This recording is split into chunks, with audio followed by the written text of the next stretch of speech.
From now on, we would like to start the web conference on Ocean Network Express.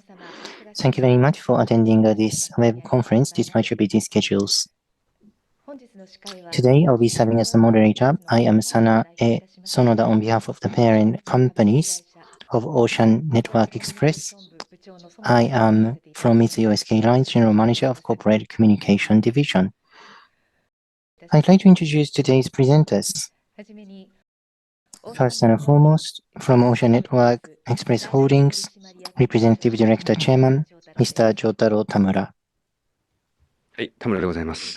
This is Tamura speaking. Thank you very much for today. Next, Representative Director, Vice Chairman, Mr. Keiji Kubo. This is Kubo here. Thank you very much. Last but not least, Representative Director, Vice Chairman, Mr. Takuji Banno. This is Banno speaking. Thank you very much. Before we start the web conference, I'd like to make one housekeeping announcement. Today, both the moderator and presenters will be speaking in Japanese, and there will be a simultaneous interpreting into English. Without further ado, over to you, Mr. Tamura. Once again, good afternoon, ladies and gentlemen. I serve as a chairman, representative director of Ocean Network Express Holdings. My name is Tamura. First of all, Ocean Network Express Holdings, I would like to briefly talk about our organization. It's comprised of three shareholders. MOL, K-Line, and NYK made an investment into ONE Holdings, and currently I am the chair of the board of the organization. And beneath that, as a business corporation, there is Ocean Networks, headquartered in Singapore, and CEO is Chairman Nixon for that company. Ocean Network Express, we will be referring to it as ONE or ONE hereafter. We have come up with a midterm management plan, ONE 2030, and the holdings company and the business company go together to formulate this medium-term management plan, ONE 2030. We're taking this opportunity to explain about the plan today. So for the next 15 to 20 minutes, according to the presentation material, I would like to explain the content of our plan. If we could please go to the next page. So here are the contents. This shows what I'm about to present. There are three parts, briefly. First of all, I would like to provide an image of the overall ONE 2030 to provide you with the image. And the two others, number two, just of ONE 2030, its main business strategy. In our business plan that we have formulated this time, what is going to be the gist or the core of the plan? In July last year, the business corporation in Singapore made an announcement, and so about to explain in number two, it's based on that. And back in July last year, Chairman Nixon explained it. So our basic plan and basic strategy based on that, the holding co and the business go together to decide on the investment and finance the strategy. That's point three. And so inclusive of that, we are having this plan called ONE 2030. So I will be covering all these 3 points. Yes, please. So this is the image of the overall ONE 2030. Just briefly, there are three concentric circles. The outer perimeter is in a dotted line. And once a business, the container shipping business, our core business, and container shipping value chain affiliated business. Well, these are part of our core business that we have been running. And in this plan that we have put together this time, we're going to expand it further to a larger circle. That is one of the main points. And as I will explain later, the key phrase for us is sustainable growth. So in order to achieve sustainable growth, based on this plan, we're going to grow our business, grow our company. And as we look to achieve the plan, there are three core elements which are described on the left-hand side: operational efficiency, economy of scale, and sustainability. So these are the three most important key elements in achieving the objective. And I would like to elaborate on each of the elements as we go forward. So the second part is what I said earlier. In July last year, our business corporation explained the idea, and we're providing a summary of that once again. So first of all, ONE's current position and for the future, what is going to be its thinking, that's being summarized.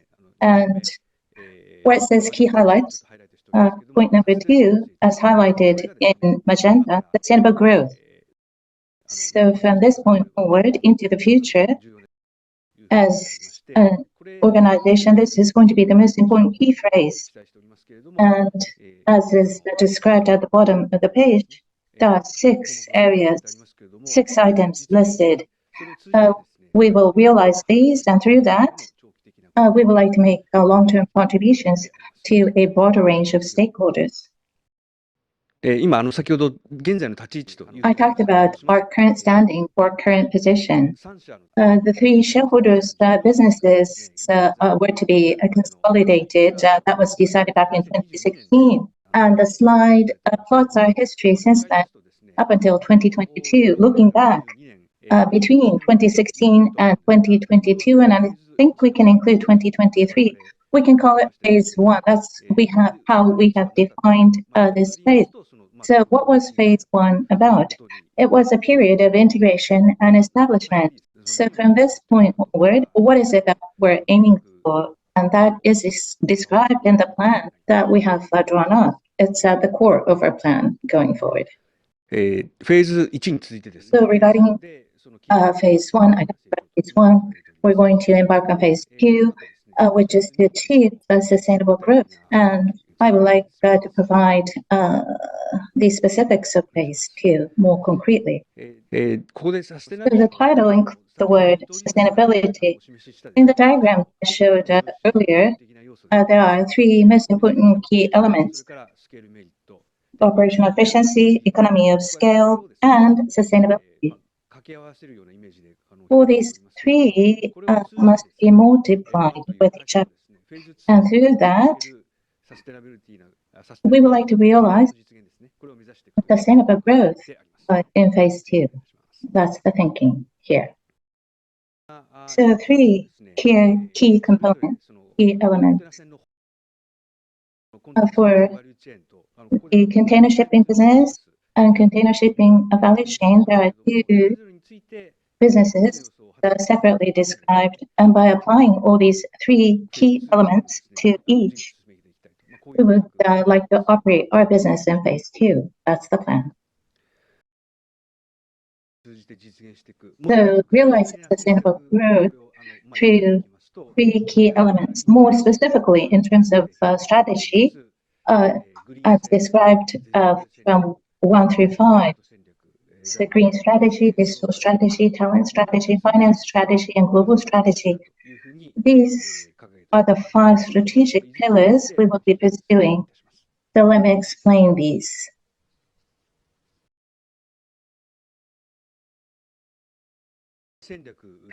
So first on green strategy. 1. This is going to be one of the most important objectives that we must achieve in phase 2. We have to respond to the needs of the environment. I think it's obvious. So under the banner of green strategy, we would like to pursue one's vision, green mission, and green vision. And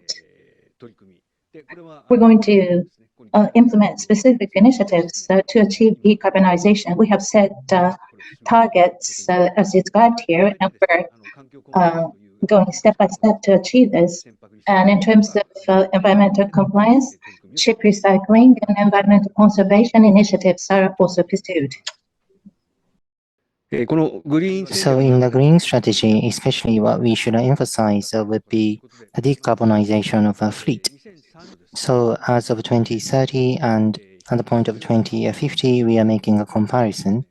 There will be a transition in between, and this page explains that transition. As you can see, at this point in time in 2030, current fleet, and also we have some orders in place already, and these ships will be our main ships, so these will operate with conventional fuel.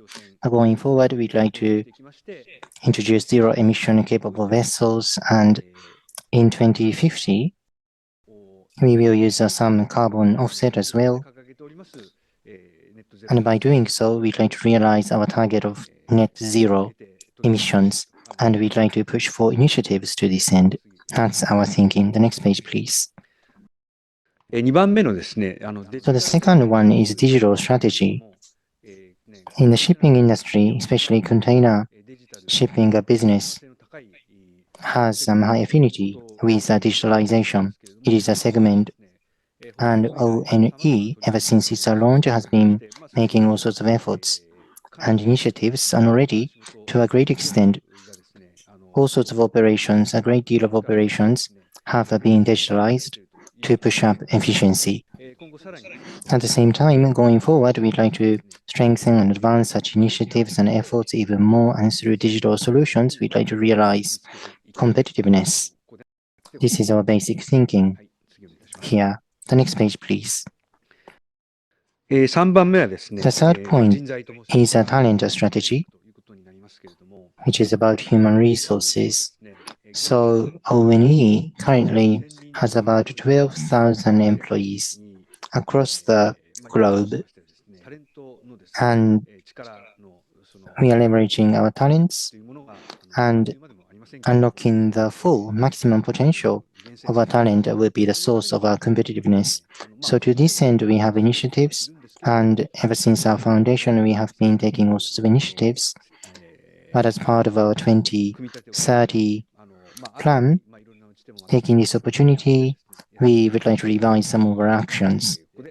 So this page is a summary of such actions. The next page, please. The fourth pillar is finance strategy.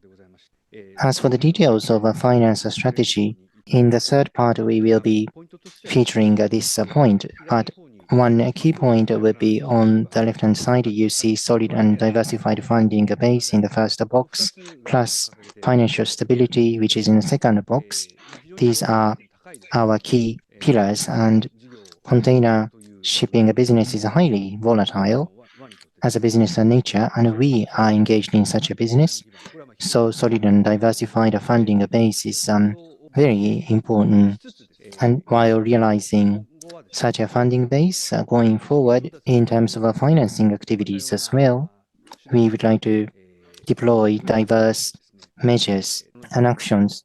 And as you can see at the very bottom of this slide, it says a long-term ROE target of 10% or more, and we'd like to make these compatible. Last but not least, we have our number 5, a global strategy pillar. So as a global container shipping company, already we enjoy its understanding, and already we have this, but we'd like to grow this global strategy even more. Our main pillar, which continues to be a main pillar, our container shipping business, we'd like to pursue even better quality in various ways. Especially, we have a global network in terms of our service, also our service resources. When sourcing such resources, we should leverage our global standing or network. はい、ここから先はですね、So from here on, I said the third part, and this time around, the holding company and a business company put together this investment and finance strategy. So I'd like to cover that area from this point on. So first and foremost, O&E profit plan. From 2024 through 2030, this is positioned as a phase 2, and we are executing or we've compiled this plan. And at the beginning of the plan for the first 2 years or so, this is for the entire industry. Because of also there will be a low profit level for a while. Having said that, what's currently happening, for example, Red Sea situation or other geopolitical factors, we tend to be affected by such developments to a great deal. So at this point in time, it's very difficult for us to come up with the prospects. There is not much visibility.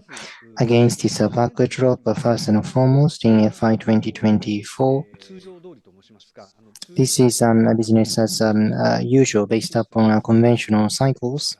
From the end of April through the beginning of May, 3J financial results will be published. So when they do so, we would like to talk about a specific outlook in terms of numbers for FY 2024.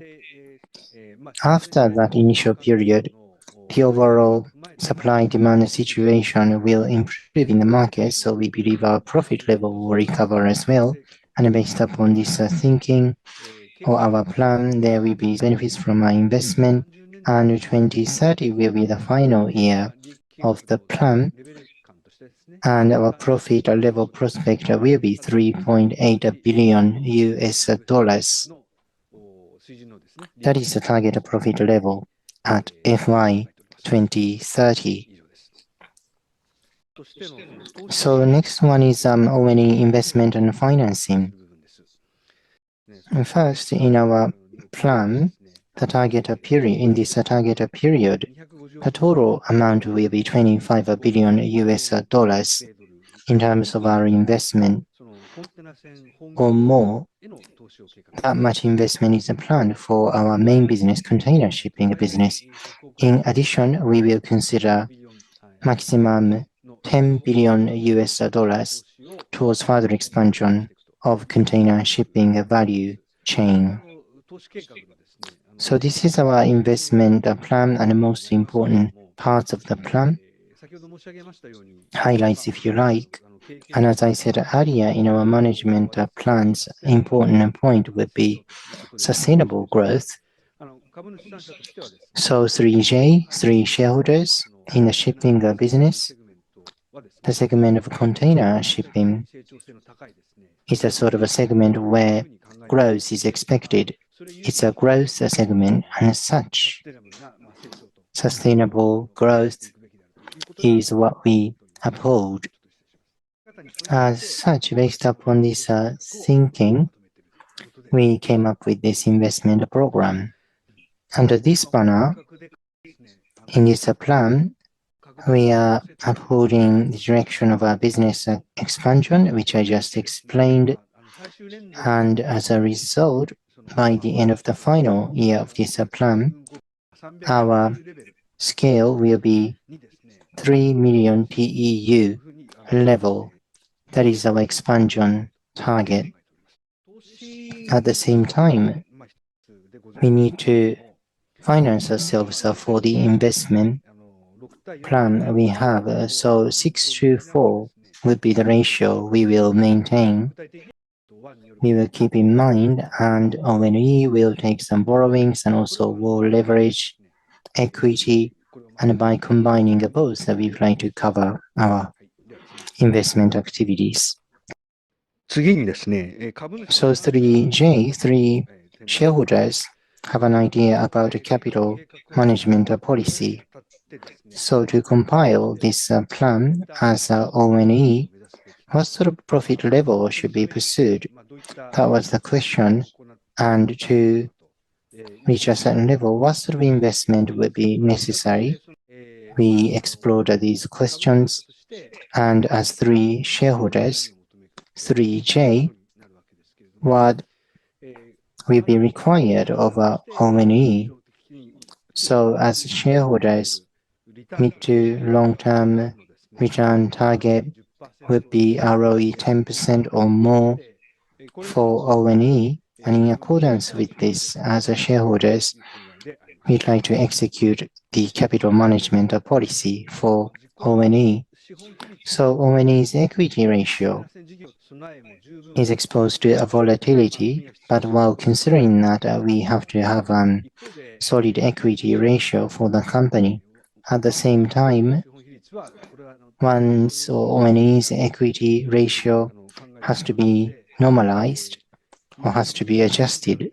So from 2024 through 2026, for the span of 3 years, we would like to make a gradual adjustment. The next page, please. This is the final slide. So shareholders' dividend direction. As I said earlier, as shareholders, we have capital allocation policy, and based upon that, what sort of specific actions are being taken? On a gradual basis and through phases, we'd like to normalize or adjust equity ratio, and this is basically a return to three shareholders. And every year, dividend or payout ratio should be 30% of the net profit of a given year. In addition, as I said earlier, for those 3 years, at this point in time, $3 billion is the sort of size we keep in mind for a special dividend. And in 2024, out of these 3 years, going forward after necessary resolutions, in June, at least $1 billion, $1 billion of a payout is being planned. And then after that, FY25 and 26, we will look at the progress of the investment plan as well as the financing situation. We will be monitoring these indicators, and well, this is really the overall progress up to 2030. But while monitoring all these points, we try to make decision or judgment. So for these 3 years, special dividend amount is $3 billion. That is the number we keep in mind at this point in time. Going forward, depending on the progress, of course, there could be some fluctuation in terms of the special dividend amount. That is quite possible. But to compile this ONE 2030 plan, the holding company, meaning 3J, three shareholders, and business company, had discussions to compile this plan. That's all for my presentation. Thank you very much. I'm looking forward to your questions from the participants, and I'd like to respond as much as possible as time permits. Thank you. それではこれより Q&A This セッション moment, we would like to move on to the Q&A session. 最初のご質問です。 So the first question. 簡単に3つほど、 I would like to ask 3 questions in sequence. So my first question, fleet capacity to be set at 3 million TEU. What was the rationale behind that? Why? If you could please explain. Number 2, the DE ratio target is 6-4. If you could please explain the background to that as well. And lastly, about shareholder return, $3 billion of special dividend that you'll be returning to the shareholders, the payout ratio of 30% or more. What were the premises or assumptions behind this? If you could please explain that as well. ご質問ありがとうございます。 Thank you for the questions. So there were 3 questions. So let me answer one by one. First of all, Your first question regarding the fleet scale. Well, one, currently, in East-West route, we belong to the alliance. So as a member of the alliance, we provide services. And for other ocean routes, we work with various partners individually to provide services. So that's what we do currently. And going forward, by FY 2030, if we are to look at the potential competitive landscape, and of course the situation differs from one route to another, but the future outlook for all the routes is put together and looked into various assumptions and expectations. And so it's based on that. And of course, in terms of the route, we basically intend to continue with our membership and alliance for other routes as one. What we envision as an ideal, well, we have not been able to achieve our ideal route. In other words, we see more potential for growth that we can tap into. And so we have growth expectations for ourselves, and given that as well, for each route, how much presence would we like to achieve? We consider that as well. So with all those combined, we have come up with this number at the end of this plan period. And your second question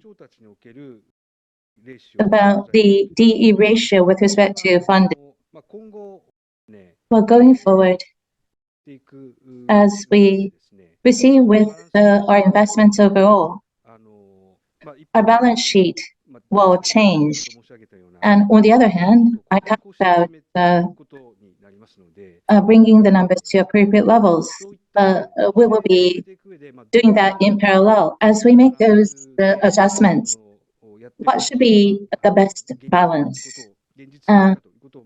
What is the most realistic balance? We've had a number of discussions on that.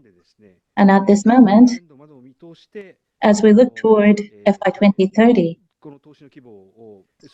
we consider this scale of investment, and as we try to raise funding for that, we've had to be realistic. And as we make adjustments, what should be the most appropriate ratio we discussed.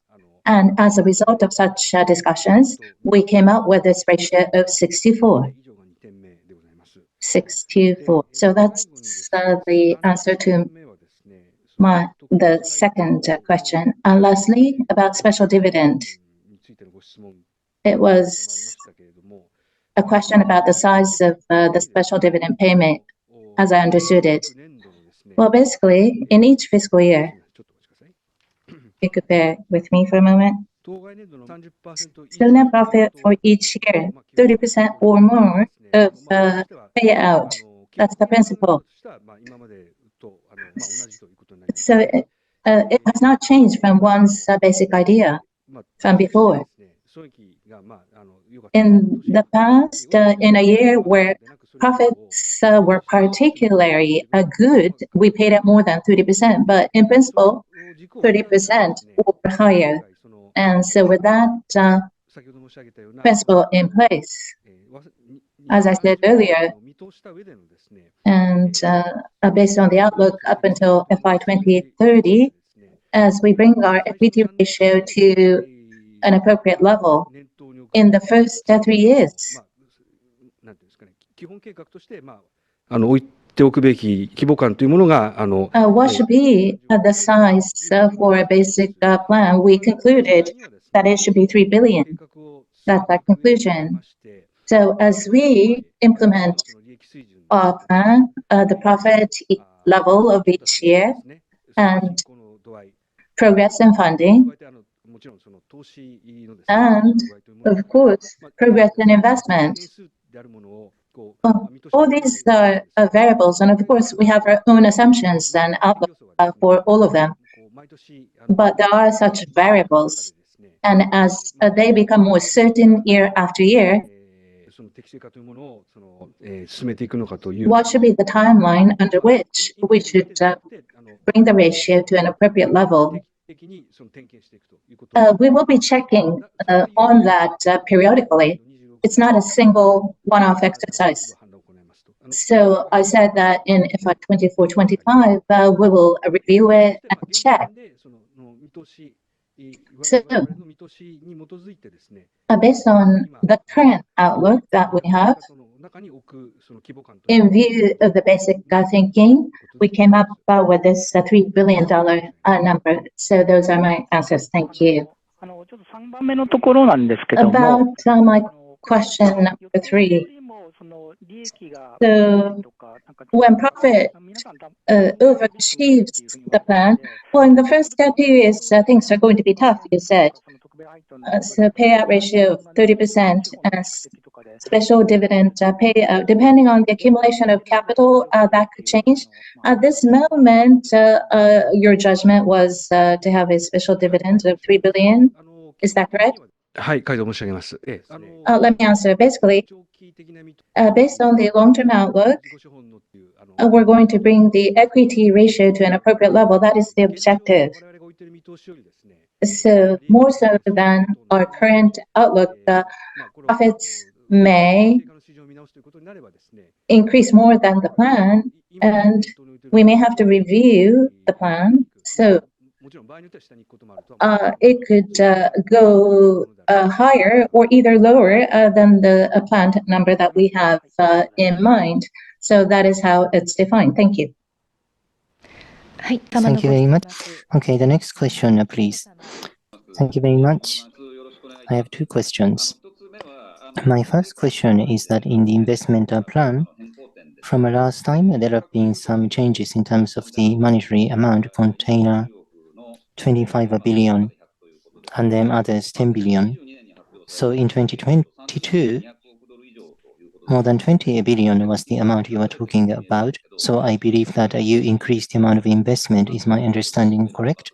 So what sort of factors went into this change? My second question would be that maybe this is overlapping with my first question, but when you formulated the plan, the alliance reorganization and Red Sea issue and so on have happened, which increased uncertainties. So against this backdrop, in response to these developments, for example, dividend and fleet capacity, investment and leverage, did you have to review all these KPIs? Or regardless of this reorganization of the alliance, were you able to maintain your KPIs? These are my 2 questions. Thank you. はい、ご質問ありがとうございます。 Thank you very much for your questions. I believe you asked 2 questions, so let me answer. To respond to your first question about the size of investment, well, last time, compared with our last plan, previous plan, there's been some increase in terms of investment amount. You're absolutely right. So this time around, we reviewed this, and the factors we considered were twofold. The first one is the tonnage or cargo trends themselves. From our viewpoint, in a way, conservative because of the inflation, vessel price. So shipbuilding market has been quite solid. So I believe our last outlook was somewhat naive, so we reviewed this factor. That is the first point. And as for the second point, this is again about the ships. So green investment, we did factor this into the thinking, but about the trends of alternative fuels. If we bring this forward about the vessel prices for our future orders, perhaps it's better for us to reflect this in our thinking.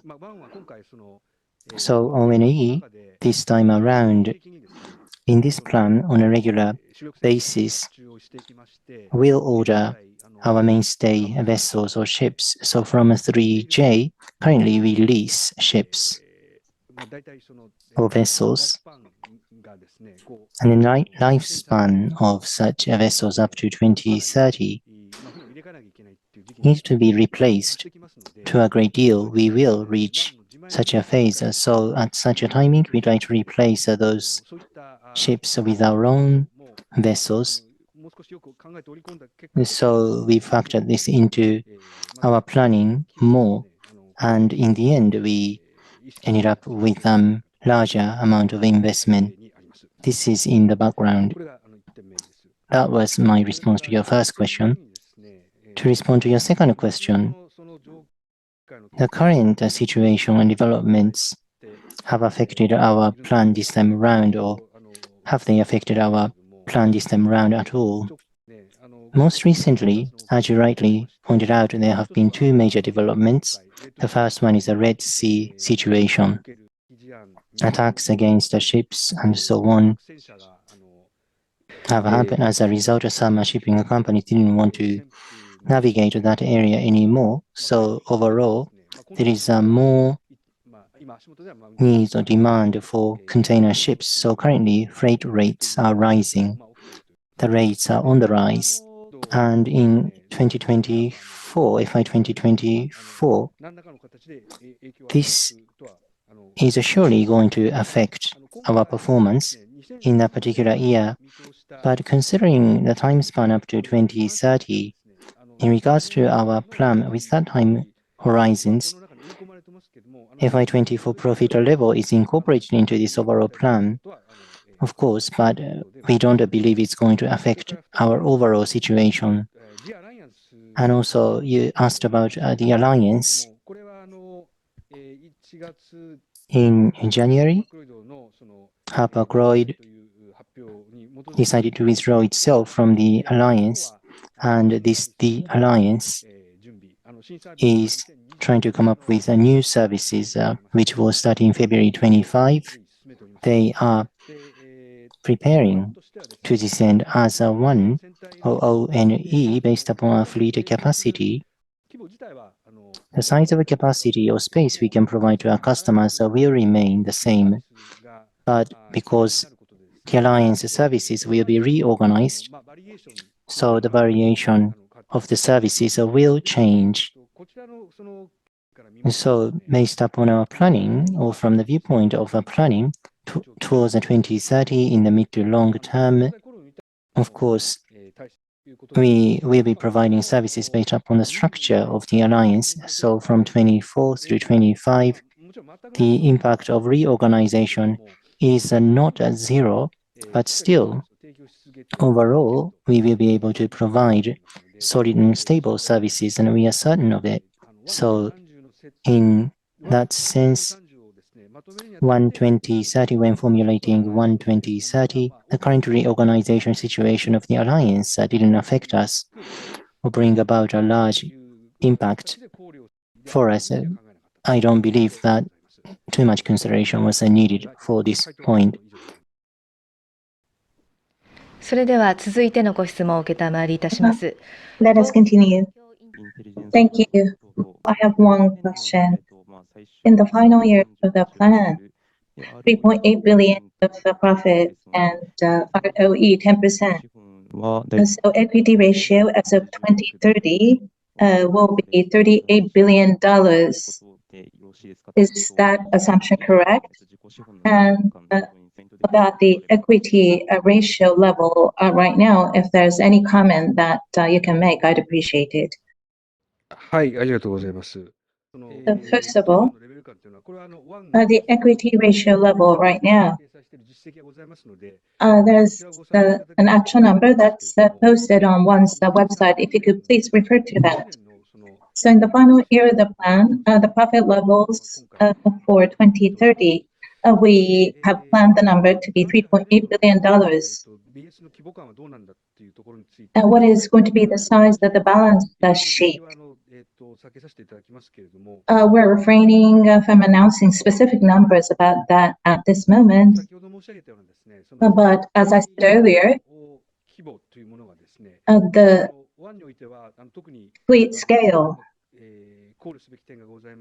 well, there are a number of factors that we have to consider about that. At one, we are currently leasing vessels, many of our vessels from the three shareholders. That ratio is quite high. So we're going to place orders for new ships, new vessels, and the vessels we're ordering are going to be larger in size, more environmental friendly, and we're going to make such investments, and such new vessels once built will be posted as assets for one. And so considering that effect,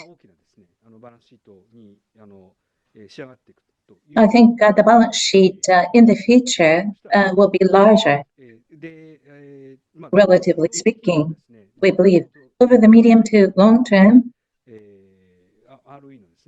we want to achieve an ROE of 10% or more. That's our target. So in fiscal year 2030, 10% or more of ROE to be achieved. And that is the target that we have in mind. So that's my answer. Thank you. はい。それでは次のご質問に移らせ Thank て you very much. Next question. Thank you very much. So I have three questions. My first question would be for the special dividend for FY24, at least $1 billion. That's the plan.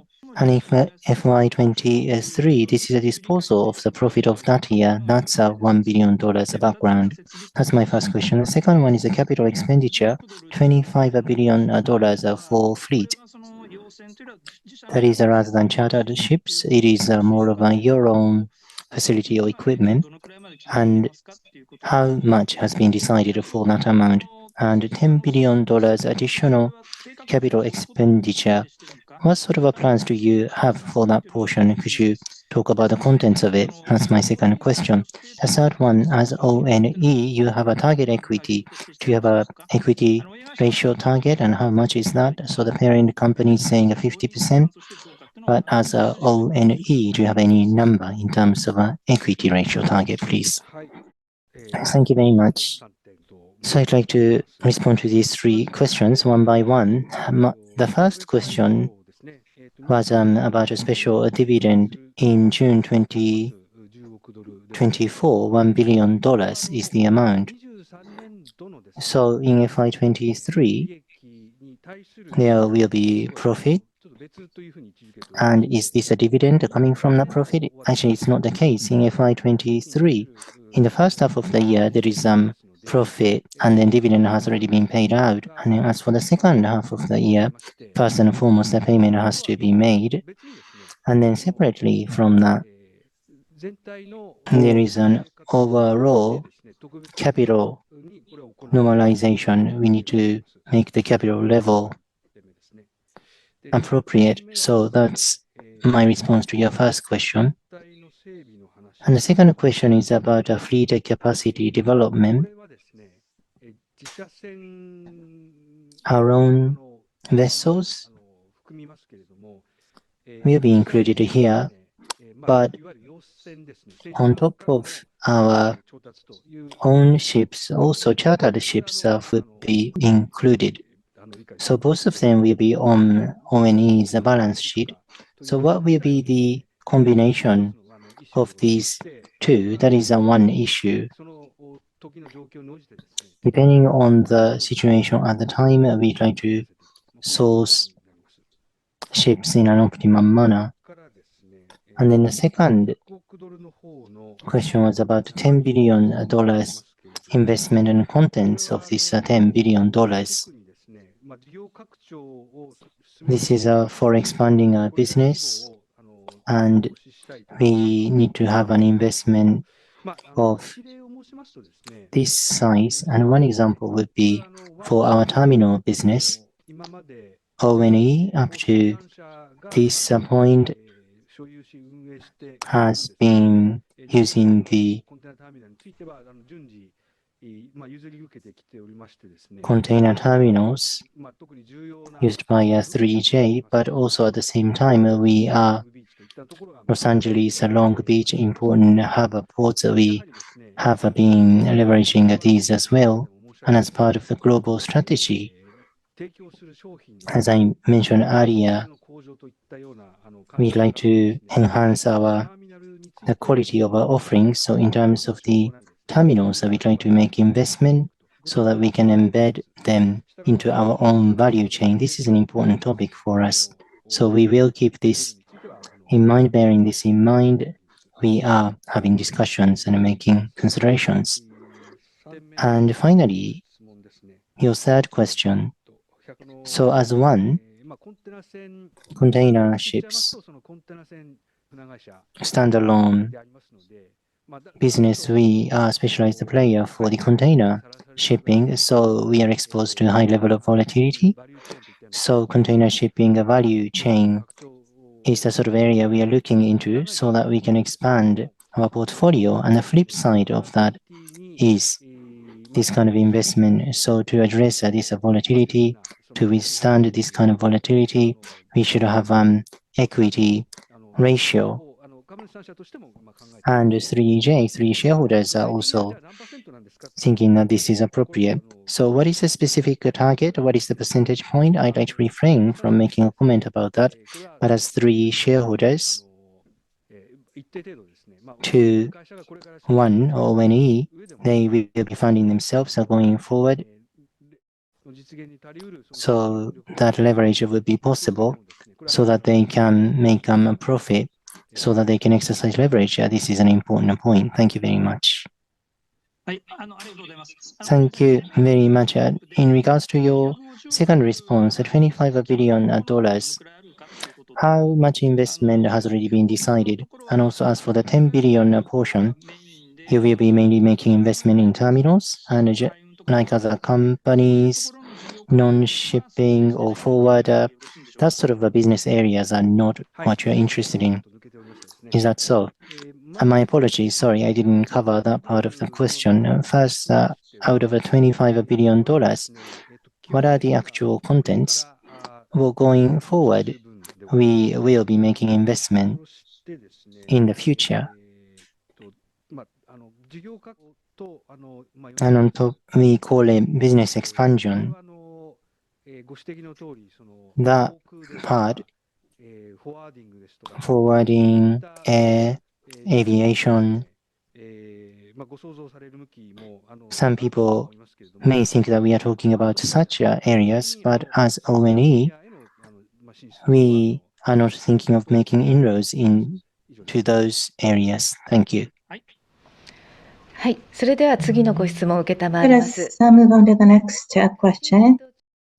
Hi, thank you so much for your time. Just two very quick questions. Number one, a shorter term. Would you be able to guide the range of trans-Pacific contracts for this upcoming year? And what will be the percentage of coverage that we can expect? That's number one. And number two, on a follow-up questions on the change of the alliance with the departure of Hapag-Lloyd. Should we expect both ONE and alliance member to plugging in, let's say, services on Atlantic and North-South, for example? How should we think about it? Thank you very much. はい、ありがとうございます。では、2つご質問いただきました。 Well, thank you very much for the questions. Two questions. So your first question, Trans-Pacific cargo contract, the trends thereof. I believe that it's a question regarding short-term trends going forward. So Trans-Pacific contracts from Asia to North America, eastbound shipping contracts. The core of it is negotiated in May of each year. So that is the industry practice. So therefore, in a normal year, in around March and April, contract renewal will take place. And of course, it will have an impact on the profit and loss outlook of each shipping company. So between the consigners and the consignees. So this year, as you know, the current spot market conditions are such that they are unstable. And that is because of the Red Sea situation and others that I mentioned. So the timing of the conclusion of the contracts seems to be pushed down. It's going to be later than usual. So at this moment, we're not in a position to say anything certain at this moment, at least. That's going to be my answer. But as container shipping companies, if we look at the current situation, there are services that we provide that could be a little unstable, but we have to spend our cost so that we can maintain the level of service, of course. So the freight that is commensurate with the quality of the service that we provide. We do strongly hope that that is accepted by our customers. And secondly, with respect to the alliance and its change, as I may be repeating what I said, Haba Lloyd, its official withdrawal will be February 2025. So in FY24, the current set of services, according to the agreement, will continue to be provided. So with the current service menu, the customers need not be worried, and that will be continued up until their official withdrawal. But what's going to happen after that is actually being negotiated and discussed among the members as we speak. And the scope of the alliance, Asia, North America, Asia, Europe, and transatlantic routes. So for each route, there could be differing levels of impact as a result of their withdrawal.